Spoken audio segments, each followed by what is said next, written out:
How do you do, neighbor? It's Berean Spirits time once again. The boys have gathered around, and they're ready for you. So join in, make comments, and study with the guys as they try to study as the Bereans did in Acts chapter 17. And now, here's the guys. Welcome to another episode of Berean Spirits here on the YouTube, Facebook, and everywhere else we can possibly put it on. My name is Chris Peltz. I'm the evangelist with the Southside Church of Christ in Springfield, Missouri.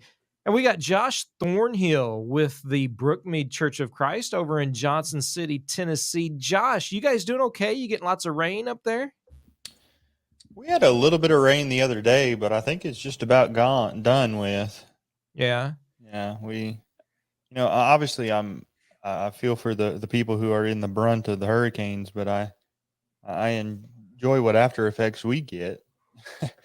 Yeah. The rains that we end up with. But anyway, we had a little bit of thunder, lightning, rain the other day, some heavy rain, but outside of that, nothing outside of the ordinary.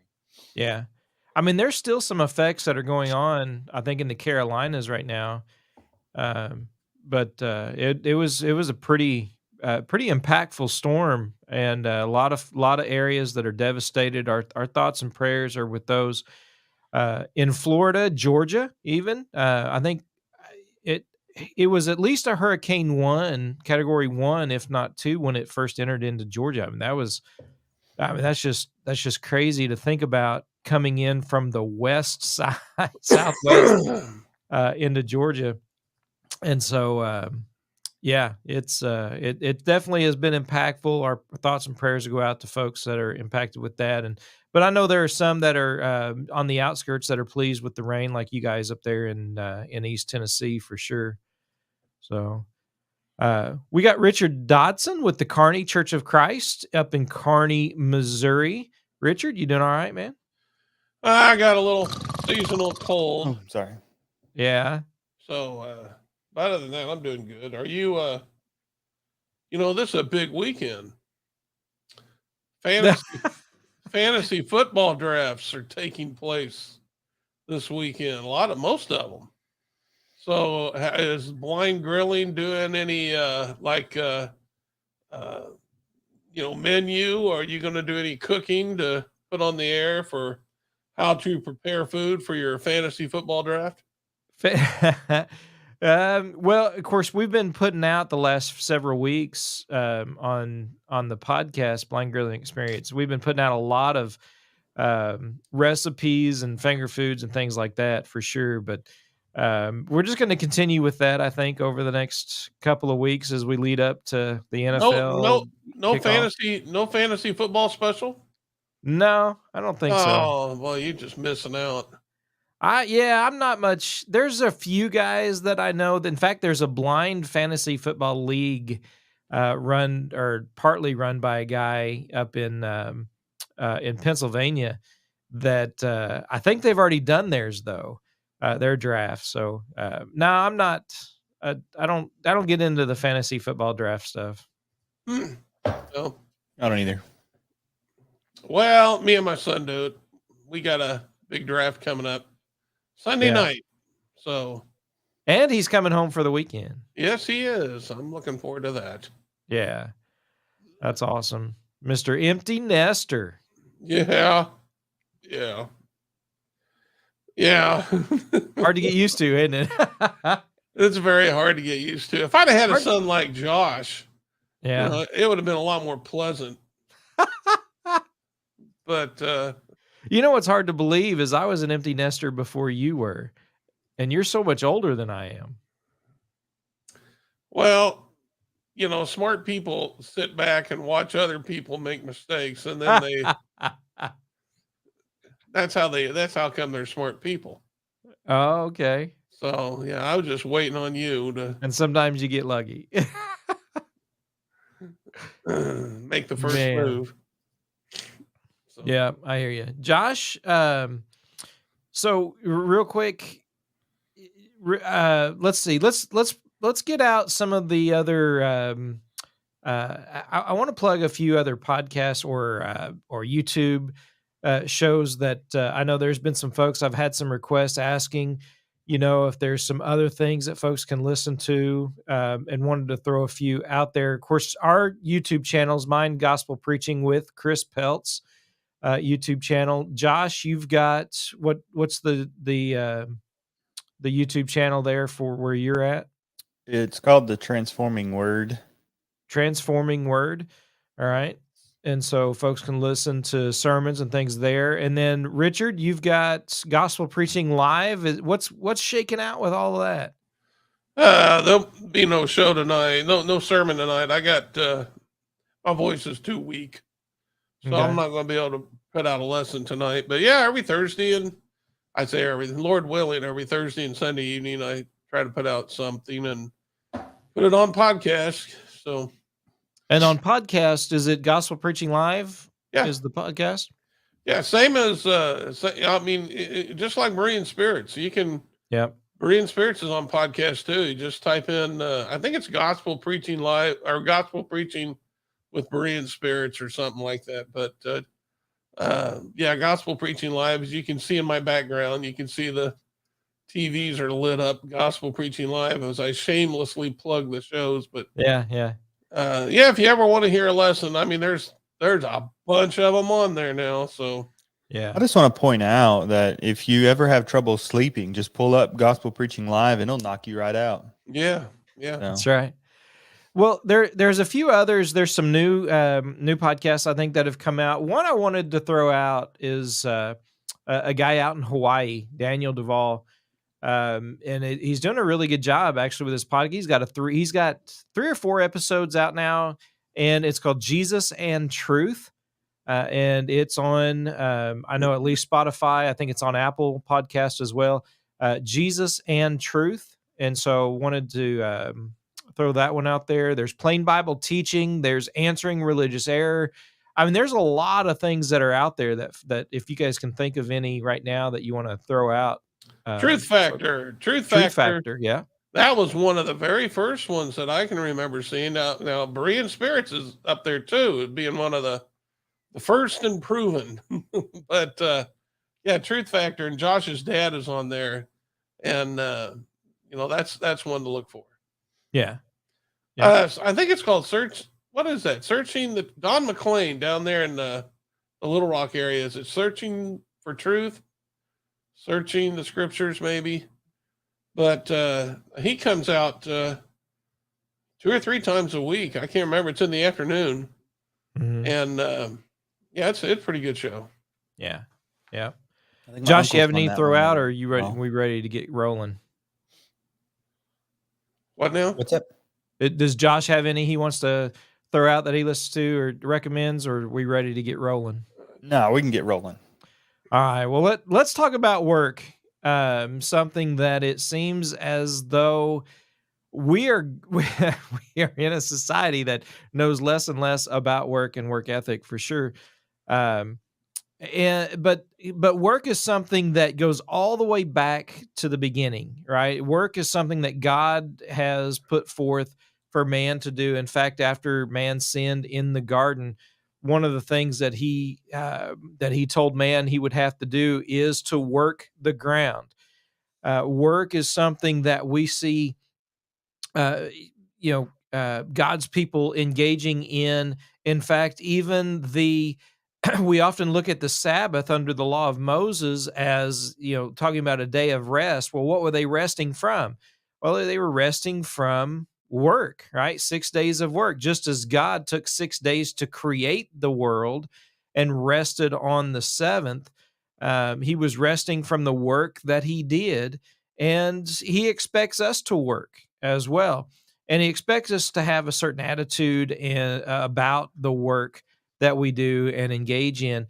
And not just talking about working for the Lord in the respect of religious work, right? In worship, in the work of the church. We're talking about, secular jobs. We're talking about our attitude when it comes to how we work for employers, how we are to be as an employee, or even as a boss, as far as that goes. but how God expects us to be in the workplace.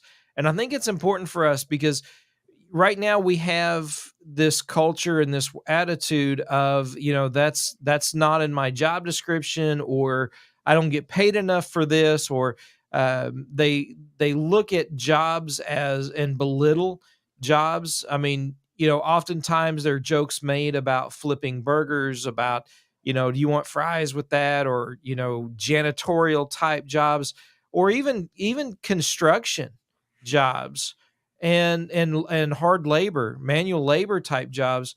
And that's what really not only our country is really built upon, but that really goes to an attitude of understanding just the value and the importance and the lessons you can get just from work in general.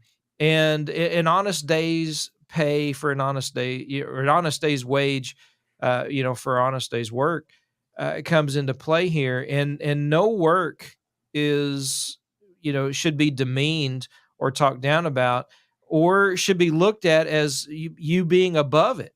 Right? There's a lot of people that get in themselves in situations where they're struggling, they're having difficulty, and there are so many jobs that are out there, but they look at that as like, I'm not going to do that. And it's a poor attitude to have when it comes to the fact that, listen, you need to work, you need to provide for your family. If you don't work, you don't eat, is a biblical principle that we'll look at, I'm sure. But Josh, when you think about work and you think about the attitude that Christians are to have, is there anything that really just jumps out at you first and foremost on this particular topic? Yeah. Well, first of all, I just want to say I always want fries with that. But That's right. I really enjoy French fries. Anyway, You're no stranger to fast food work. I mean, you worked for Chick-fil-A and McDonald's, and I mean you've been there, you've done that. I have. Who has the best fries, by your opinion? Oh man, I don't know. That's a hard one. It depends. There's several places that have really good ones, but it would depend.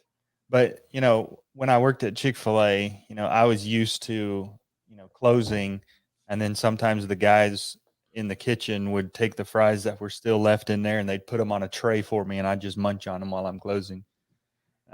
So yeah, you could call that my addiction. But anyway, I think that one of the things that we ought to remember, I think, is kind of what Chris has already alluded to, is that work is a biblical concept, and the title of this, work is a godly thing. God has created us to work. Even from the very beginning, you see in Genesis 2 and verse 15, it says, Yahweh God took the man and set him in the garden to cultivate it and to keep it. So this is a responsibility that mankind had even before the fall. Mankind was expected to work. Now, I think it was a fairly simple task that they were given. It wasn't overly laborious, but it was a task, a job that they were given to tend and cultivate the garden. And then, as a result of...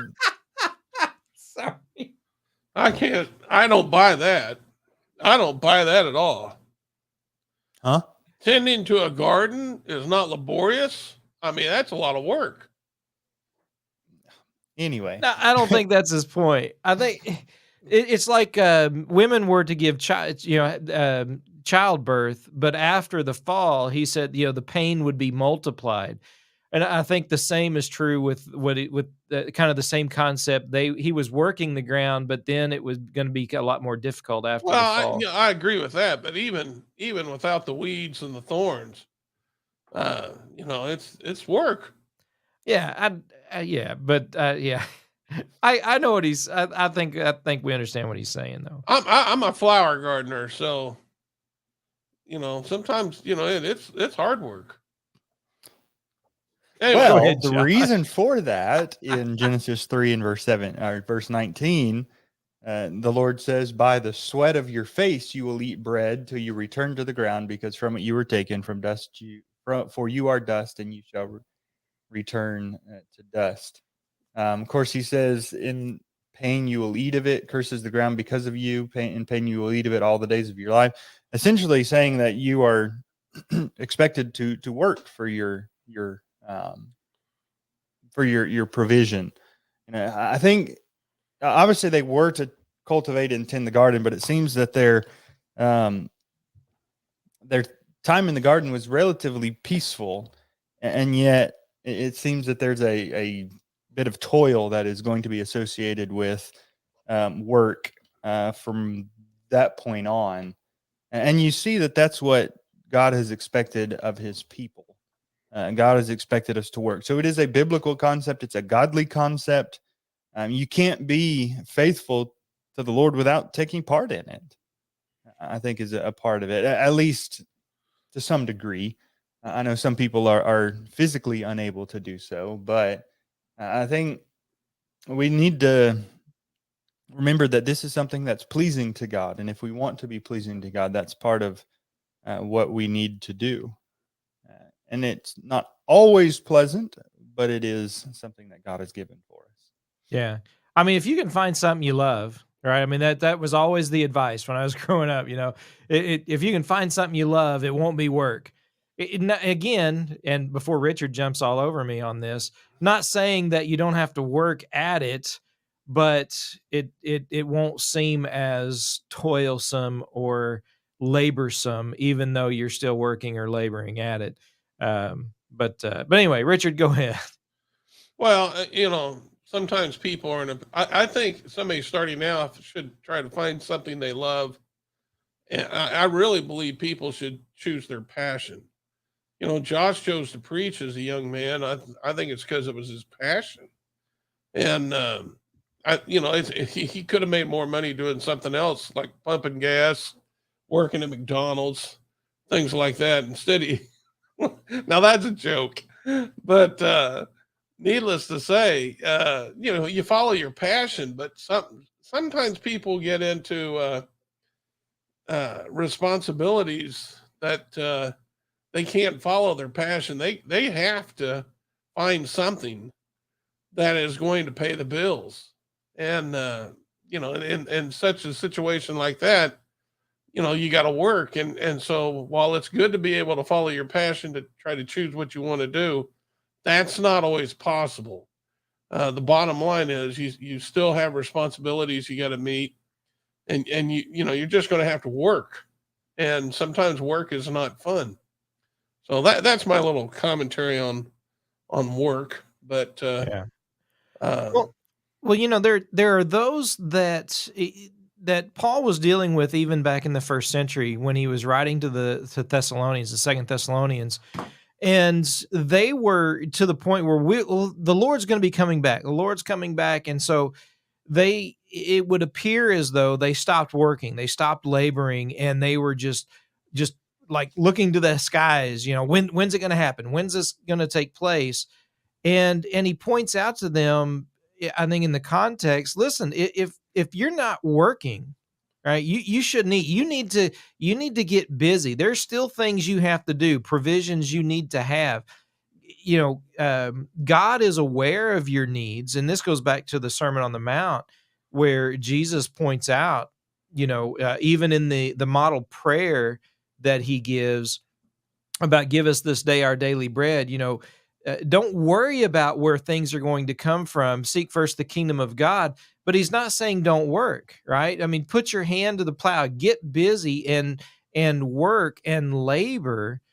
But ultimately, I think the biggest thing that we need to probably not only stress, but as we get into this and all the little nuances that we can talk about, is when we work as though we're laboring for the Lord, right? Don't look at, oh, I've got a terrible boss or terrible, coworkers or terrible employees, or, don't look at that aspect of things, and let that distract you from the task and the and our Lord, right? Everything that we do is to glorify him, not only in our own lives, but for those around us. In every task that we do, everything that we take on, it should be with that goal in mind, regardless of how menial the task may seem.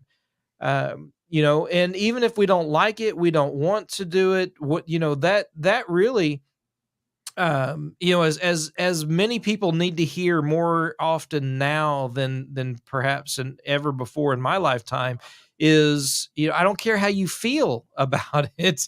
This is what you need to do. And if you were focused upon God, perhaps your feelings would be different, and would change. And putting God at the center of all of this, I think, is really the first place you should start when it comes to your attitude towards work. Well, that's Colossians 3:23 and 24. Yep. Whatever you do, work heartily as for the Lord and not for men, knowing that from the Lord you will receive the inheritance as your reward. You are serving the Lord Christ. Yeah. So, And Peter talks about it. 1 Peter chapter 2, verses 18 through 24 or so, somewhere in that little range there. He talks about, even if masters and servants and whatever, if they're, unpleasant, remember you're laboring for the Lord. So Paul talks about it in Ephesians, Colossians, and Peter talks about it. Yeah, absolutely. well, in Timothy, when he was talking to Timothy, I got 2 Timothy 2:15. When he was, talking to him about preaching, but he says, "Do your best to present yourself to God as one approved, a worker who has no need to be ashamed." And then he goes on and says, "Rightly handling the word of the truth." But he says, "A worker who has no need to be ashamed." So, and you're going to work in such a way as to present yourself to God as one approved. So, you got that one. Titus 2:7 and 8. Show yourself in all respects to be a model of good works. And of course, he's talking about teaching and things of that nature, but that's part of it. So, yes, we need to be very mindful of our responsibility. If I can share a story with you, I had a job working up at the airport. I didn't think much of the job.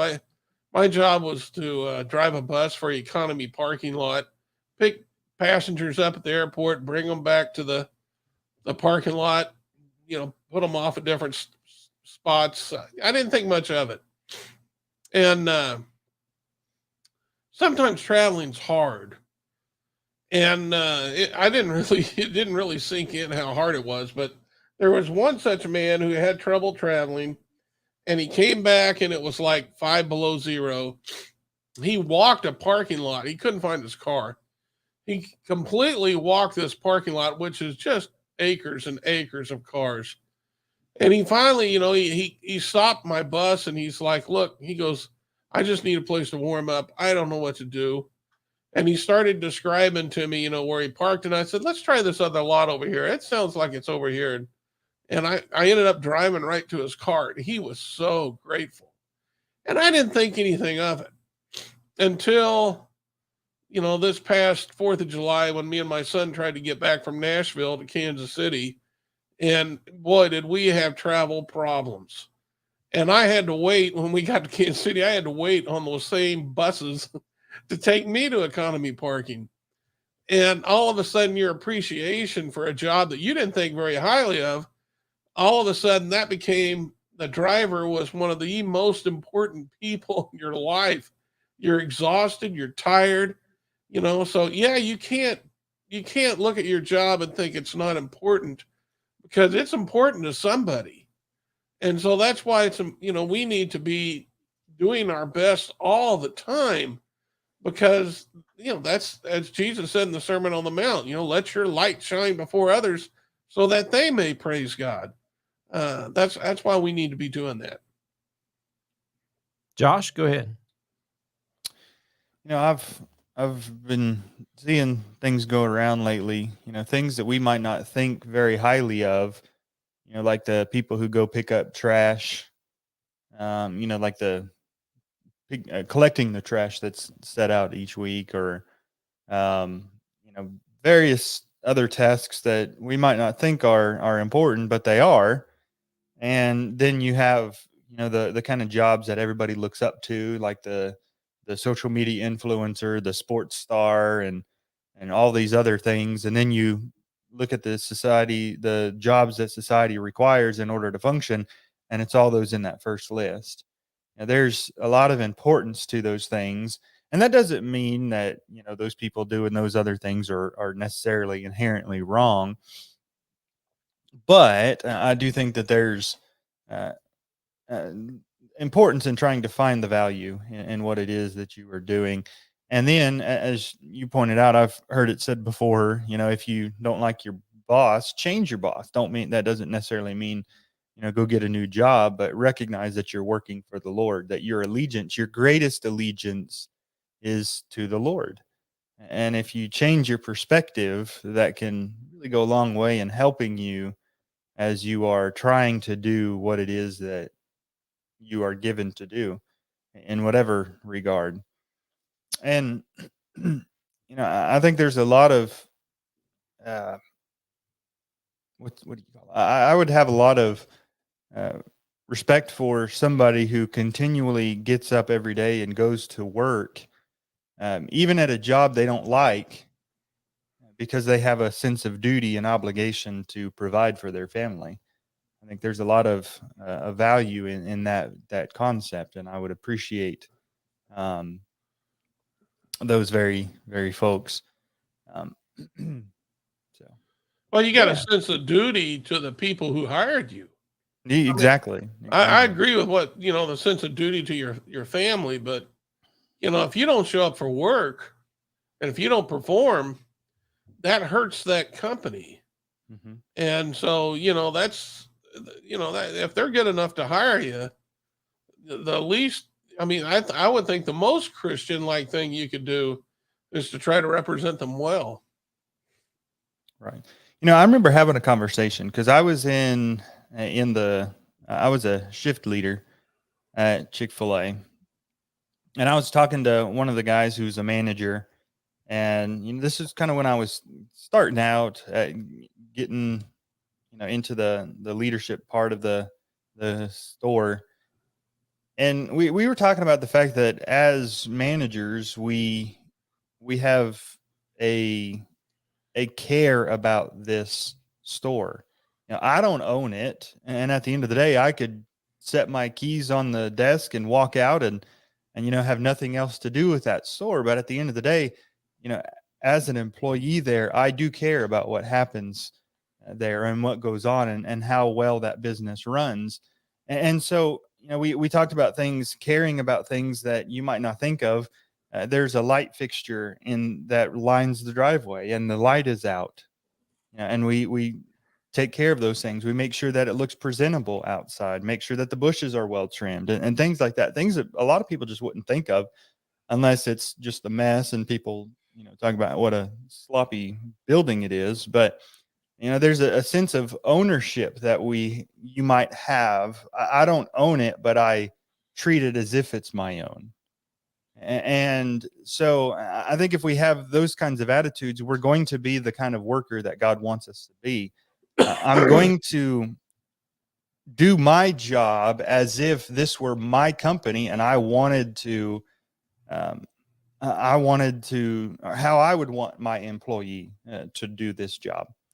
And I think that would uh, go a long way in, making workplaces a far better place to be.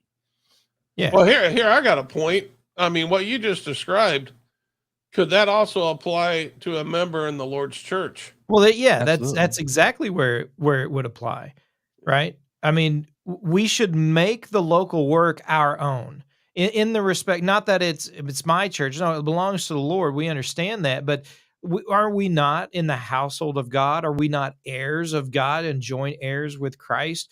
And as a local congregation of God's people, we should make the work our own in the respect that we are busy, we are doing things and and trying to reach those around us, and part of that is going to be the perception, sometimes the very first thing that is an impression upon the world around us is what they see, right? And when it comes to, building maintenance, lawn maintenance, when it comes to some of those menial, tasks that you think, well, that doesn't matter, that doesn't save souls. But at the same time, if a congregation has something that belongs to the Lord, should we not labor and work to take care of that and present it just as we would present everything else to the Lord, with care, with distinction? Because if there isn't there a text, I know there's a text that talks about, he who is given, to whom given is given much will be required, to whom given little will be required. Well, what do we have, and what are we doing with what we have?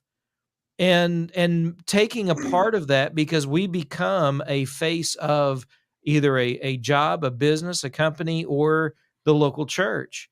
And we can have an influence, good or bad, depending on how we are laboring for that local work. If I could illustrate that real quick, several years ago, I met up with some friends for a debate, and at this debate, the place where this debate was held, we drove by, several hours before the debate took place, so that we could kind of make sure we knew where the place was. And we pulled in the parking lot, and it was just a plain looking gray brick building. And that's not anything wrong, but there was a front door, and then there was a back door towards one side of the building. And over the black back door, there was kind of this circular awning, and that was just tattered and filthy. And the door was painted white, and it was dirty. And then you look at the bottom of um, the building as it butted up to the ground, and that was filthy. You look at the front window that's right next to the door main entrance, and there was a mini blinds that were skewed. I mean, and it's just like, if somebody's gonna try and visit here, is this a place that they would say, oh yeah, this looks like a great place to come in and worship? And I'm not trying to say that we need to have cathedrals, have these big fancy $1 million cathedrals in order to be able to attract the masses. But at the end of the day, we need to be a good steward of what it is that God has given us. And I think that is an important part of the concept of working, is the fact that we are stewards of those that we're working for, but also we're stewards of God. God has given us our jobs and everything that we own in order to manage for his glory. And I think that's an important perspective, and especially true as the church is concerned, especially if we're blessed to have a building, a place to gather and worship. We are stewards of that, and we need to treat it with that kind of attitude. And I'm not going to leave it looking disheveled and looking run down. I'm going to take care of it to the best of my ability, so that I can show God that I'm trying to be the best steward of what he has blessed us with. And I think the key there is the best of your ability. Mm-hmm. But I do think you're right. I mean, if the way people judge things, someone who is unlearned might look at the building and draw a conclusion that the teaching in there is sloppy as well, because the building looks sloppy. But sometimes the buildings are sloppy just because the lack of funds to be able to, to make it look like they want it to look. But I'm talking about how the those outside of Christ judge things. And so, yes, if we have an opportunity to be able to fix things up to make them look nice, we need to do that, because that's just the way the world judges things. And our goal is to get them in the door so that they can be called by the gospel. But if they just keep driving and they start looking for a prettier building, then then we're going to lose out on that opportunity. And I'm not talking like you said. We're not talking about a cathedral. We're not talking just there are old houses out there that are well kept. Right. That's right. Well kept. I think it's a good way to put it. Yep. Yes. And Yeah. and that's what members need to be. Do you vacuum the floors inside the building? Do you clean the bathrooms? Things like that. Do you empty the trash cans? These are all important parts. They're important jobs. And that's work that needs to be taken care of. Just, because of the influence that work can have. Yeah. And those small things aren't insignificant either. I That's think we right. need to recognize that if that's all somebody has the ability to do, that's still a valuable part of the labor in the kingdom. Yes. And I think that's something that we need to not look down on people if that's all that they can do, because that's a valuable thing that they're offering to the Lord's service. Yeah, I mean, a lot of times we look at this and the smallest things can make some of the biggest differences, right? I mean, look at what Jesus said in Matthew chapter 25, when I was thirsty, you gave me nothing to drink, right? Sometimes just a small cup of cold water, right, to somebody who's outside working. I mean, just that little bit of a gesture, right?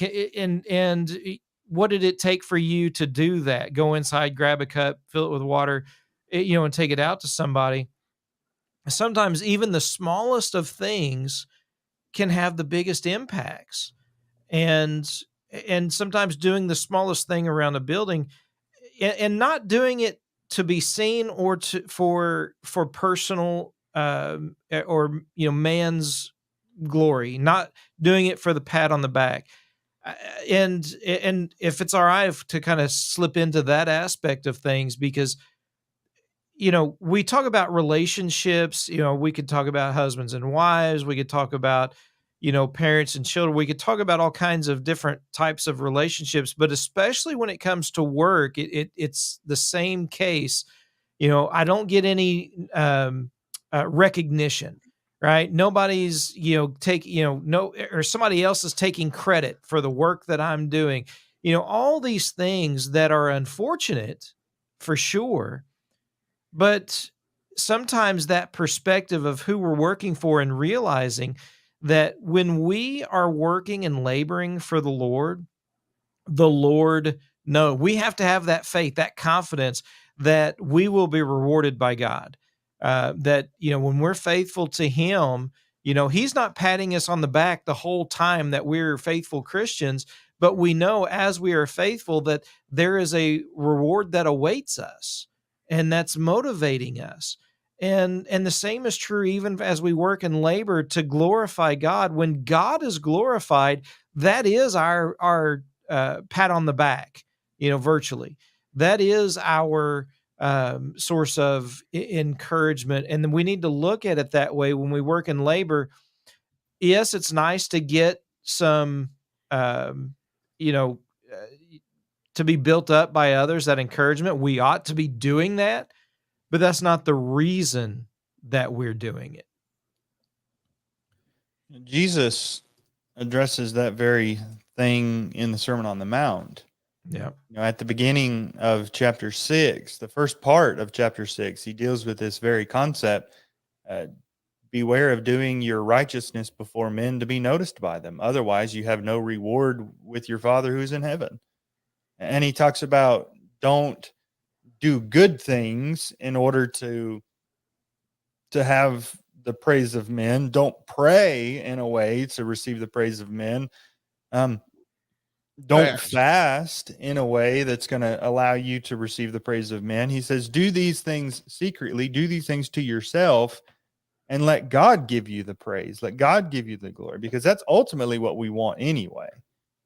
I mean, who cares what people that, we may never see again think, about the deeds that we are doing. What we really want is God's approval. And so we need to labor for that.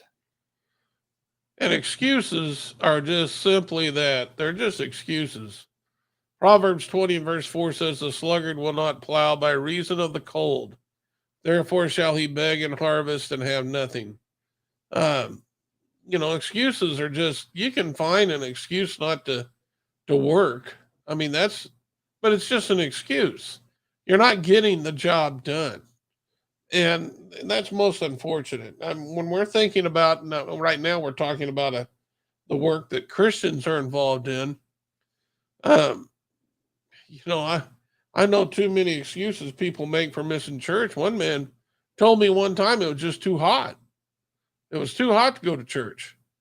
And all he had to do was leave his air-conditioned house, walk into his garage and get into his Corvette, drive to the building, and then, which is air-conditioned, his air-conditioned Corvette, drive to the building, park in front of the church building, and it might take 10, 15 seconds to walk into an air-conditioned building. But it was too hot. And, it's just an excuse. And so that's something we really have to remember too, is when we're not working, then we've justified it for some reason. And whatever way you justified it, it's probably just an excuse. And that is most unfortunate. Unfortunate. Yeah. I want to, I would like to actually share a story I thought was pretty neat. My wife and I went to a woodworking store with Grizzly Power Store, whatever, here in Springfield. And I go in there frequently with things that I do and projects that I've got going on. But I was in there this past week, and this guy, John, who helps me all the time. I mean, as soon as I walk in, there's several guys that help us, but usually this guy, John, helps us out all the time. He's like, Chris, I got to tell you, first of all, I got to tell you, thank you, because I earned him a bonus. I'm like, well, I don't know why, because I didn't buy enough for that for sure. But he was showing me a specific tool, and he grabbed my hand. He showed me where a certain knob was at, to where you can adjust, different levels, different things, and an in feed and out, just different things that he was showing me and letting me feel this particular tool. Well, somebody up in the upper echelons was up above the floor looking down and seeing him help me out. And they put in a note to corporate, and they had a big write up about, John going above and beyond, helping this guy who couldn't see to understand a tool. And they gave him a bonus and just encouraged him. He wasn't doing it for that. And it's not something that they were really known, for doing, but it was like, sometimes you never know who's watching, and that's a good and a bad thing. And I think 1 Peter 4 kind of bears that out as well, that the world is watching us. And when we work and when we labor and we do things, whether we go above and beyond, or we just simply do the bare minimum, or if we're hypocritical and say you need to do something and then don't do it, the world is watching us. And what we do and how we do it is ultimately, as Christians, a reflection of our relationship with God. And that's where, we need to not focus upon who's watching, who's seeing, who's going to give us a pat on the back or reward us some way, other than knowing that God is the one who's overall. He's the one who's blessed us with the job that we have and the ability to provide for the necessities of our life and our family. It all comes from God, and that needs to be where our focus lies. Josh, you got any last thoughts, things you want to enlighten us with? Based on what you were just saying there was a commercial years ago where I think it was like an insurance company or something, but you had somebody doing something nice for somebody else, and then there was somebody in the distance that saw that, and so they did something nice for somebody else while somebody saw them, and then they did something nice for somebody else, and it was just a chain reaction of people doing good for other people. Mm-hmm. And it just kind of illustrated that point. But I think we were mentioning Colossians with the the verses earlier about, working. Yeah, Colossians 2, yeah. Yeah. Ecclesiastes 9 and verse 10 is also another good verse. Whatever your hands find to do, do it all with all your might. And I think that's a good way to summarize what it is that God wants us Absolutely. to be doing. That's a great point. Yep. Richard, last thoughts? Yeah, I had a new convert once asked me about authority to rest from his labor because he felt like he had to be, he was like, I can't find any authority to rest. And we talked about Jesus or the Lord resting on the seventh. But I just want to point this out. If you're wondering, because he said he'd feel guilty coming home from work and just collapsing in an easy chair and trying to rest up. And I told him there's nothing wrong with that. But just for a passage, and this is just for other people if they've ever wondered, Mark 6:31 and 32, Jesus told his disciples, come away by yourselves to a desolate place and rest a while. For many were coming and going, they had no leisure even to eat. And so there is authority to rest from our labor. Don't feel like if you're working as hard as you can, you have to keep working. It's also good to rest up, which kind of leads us to Labor Day. Yeah, that's right. I mean, this is all about the hardworking folks, right? That keep this place going, and that the laborers, the general labor, the manual labor guys, the truck drivers, road construction, obviously computer systems and all that. I mean, it all works together, right? If one begins to fall or crumble, if we're not careful, it'll all come collapsing down.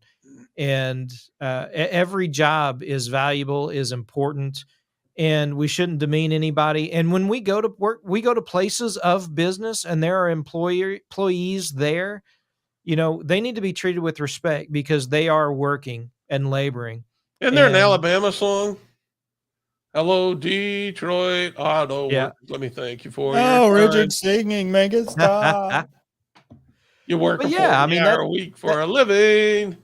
Well, there goes our subscriber On down base. the line. You got a mute button, don't you, Josh, in there?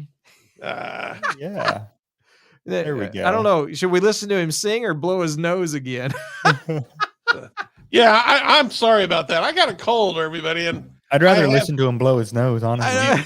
You've had to watch me blow my nose, but I forgot to mute it one time, and luckily it was during Josh's comment. So Yes. it kind of fit. Oh man. Oh wow. All right, folks. We appreciate everybody tuning in and listening to Berean Spirits and having fun with us every Thursday as we talk about some very serious topics along the way as well. Be sure and share it out to everybody. It is posted as a podcast not long after we've gone live. Search for it, Berean Spirits. And until next time, remember to search the scriptures with Berean Spirits.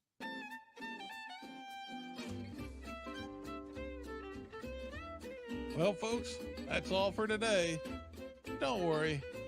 Lord willing, the guys will be back next week for another Bible study on Berean Spirits. Until then, let the guys hear from you. Drop them some email at bereanspirits@gmail.com. They'd love to hear from you. Until next time, let's keep studying that Bible.